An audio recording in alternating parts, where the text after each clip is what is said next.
Let's talk about getting a car loan. First thing that you'll need to find out what your credit score actually is. You can pull a free report from each one of the 3 bureaus once a year to find out what your credit actually looks like. Once you find out what that is, you fall into 3 categories. One is a prime buyer, somebody who has a really good credit, usually above a 650. You can afford a little bit more expensive things and usually get a lower interest rate.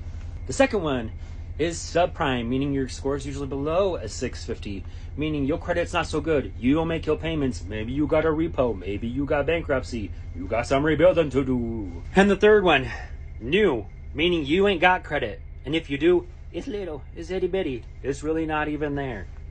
Once you have these things figured out, it'll make it easier for you when you go into the bank because you'll be able to know if you're going to get a high interest rate, a low interest rate, or even able to get an interest rate because you can't even get a loan. Once you choose a bank to go into, there's a couple things that you'll need to bring with you. The first one, bank statements or pay stubs. If you're a W-2 employee, it's usually your 2 most recent pay stubs. If you are self-employed, it's usually 2 years tax returns, or some banks will even do 6 months of bank statements.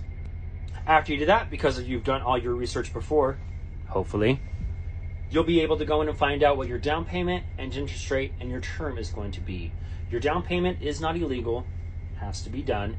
Your interest rate is determined by your credit, and the term can also be determined by your credit and also the car, so on and so forth.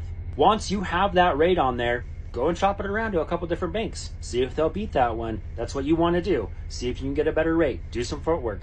If you want a good deal, you have to do some work.